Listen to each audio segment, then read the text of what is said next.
اعوذ باللہ من الشیطان الرجیم بسم اللہ الرحمن الرحیم رب اشرح لی صدری ویسر لی امری واحلل عقدۃ من لسانی یفقہوا قولی۔ حیات الصحابہ رضی اللہ تعالی عنہم، حصہ اول، دعوت کا باب۔ صحابہ کرام رضی اللہ تعالی عنہم کے ان اعمال اور اخلاق کے قصے جن کی وجہ سے لوگوں کو ہدایت ملا کرتی تھی۔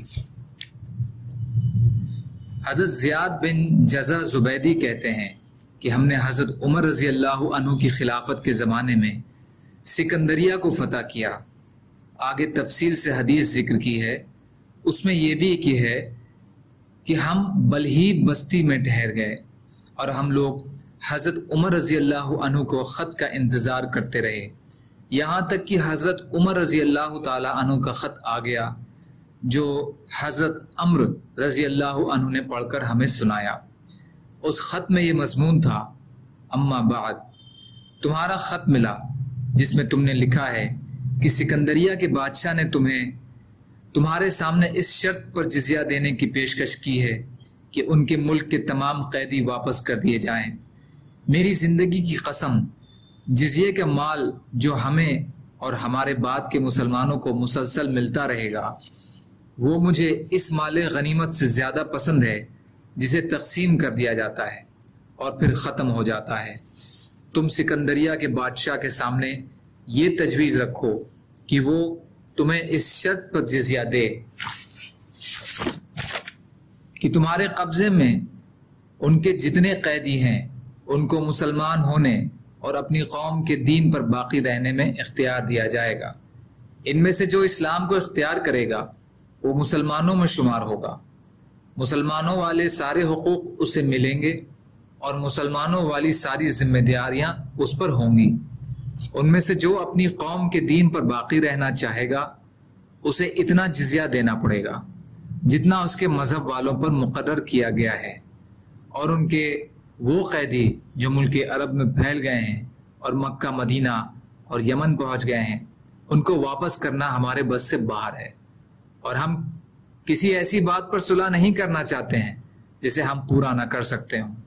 حضرت عمر نے سکندریہ کے بادشاہ کے پاس آدمی بھیج کر امیر المومنین کے خط کی اسے خبر دی۔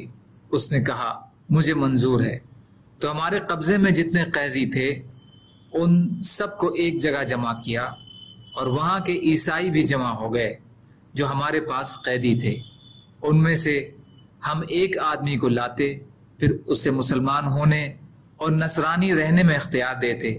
اگر وہ اسلام کو اختیار کر لیتا تو ہم کسی شہر کے فتح ہونے پر جتنی شور سے اللہ اکبر کہتے اس موقع پر اس سے کہیں زیادہ شور سے اللہ اکبر کہتے، اور پھر ہم اسے مسلمانوں میں لے آتے، اور ان میں سے جب کوئی نصرانیت کو اختیار کرتا تو نصارہ خوشی سے شور مچاتے اور پھر اسے اپنے مجمع میں لے جاتے، اور ہم اس پر جزیہ مقرر کر دیتے، اور اس سے ہمیں اتنا زیادہ افسوس اور دکھ ہوتا کہ جیسے ہم سے کوئی آدمی نکل کر ادھر چلا گیا۔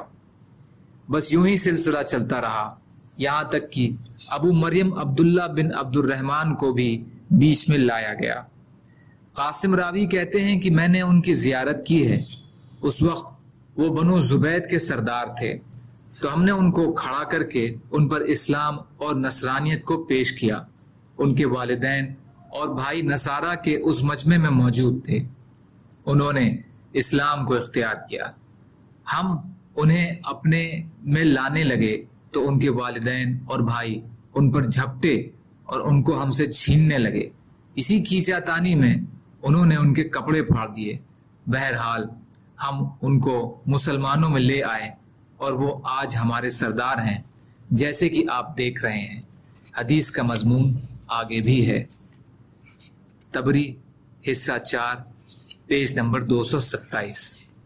سبحان اللہ و بحمدہ، سبحانک اللہم و بحمدک، اشہد ان لا الہ الا انت، استغفرک و اتوب الیک۔ سبحان ربک رب العزت عما یصفون وسلام علی المرسلین والحمد للہ رب العالمین، برحمتک یا ارحم الراحمین، لا الہ الا اللہ محمد رسول اللہ۔